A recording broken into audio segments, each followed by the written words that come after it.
2 whistle ಬೇಯಿಸ್ಕೊಂಡಿರೋ beans ಮತ್ತು ಹೆಸರು ಕಾಳು 2 ವಿಸಲ್ ಬೇಯಿಸ್ಕೋಬೇಕಷ್ಟೇ, ಜಾಸ್ತಿ ಬೇಯಿಸ್ಕೋಬಾರ್ದು. ಈರುಳ್ಳಿ, ಹಸಿಮೆಣಸಿನ್ಕಾಯಿ, ಕಾಯಿ ತುರಿ ಆಗಿದೆ. ಎಣ್ಣೆಗೆ ಹಸಿಮೆಣಸಿನ್ಕಾಯಿ, ಈರುಳ್ಳಿ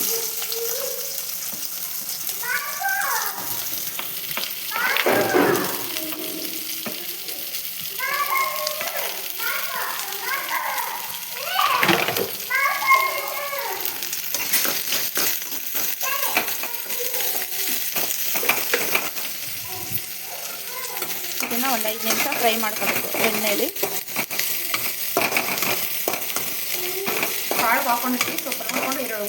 ಬೇಯೋದಕ್ಕೆ ಆವಾಗಲೇ ಬೀನ್ಸಲ್ಲಿ ಹಾಕೊಂಡಿರ್ತೀವಲ್ವ, ಅದಕ್ಕೆ ಅದು ಸ್ವಲ್ಪ ಉಪ್ಪು ನೋಡ್ಕೊಂಬಿಟ್ಟು ಹಾಕೊಳ್ಳಿ. ಹಾಕಿ ಮಿಕ್ಸ್ ಮಾಡಿ. ಕಲರ್ ಚೇಂಜ್ ಆಗಿದೆಯಲ್ಲ, ಇದು ಬೆಂದಿದೆ. ಈಗ ಬೀನ್ಸು ಕಾಳು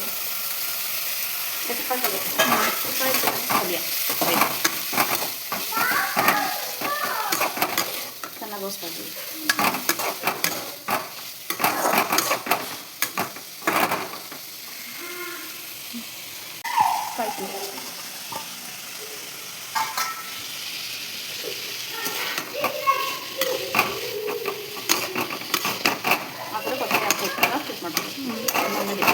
ಮೇಲ್ಗಡೆ ಹಾಕೊಂಡಿದ್ರೆ ಕೊತ್ತಂಬರಿ ಸ್ವಲ್ಪ ಉದುರಿಸ್ಕೊಂಡು ಇಷ್ಟೇ ಆಗೋಯ್ತು ಪಲ್ಯ.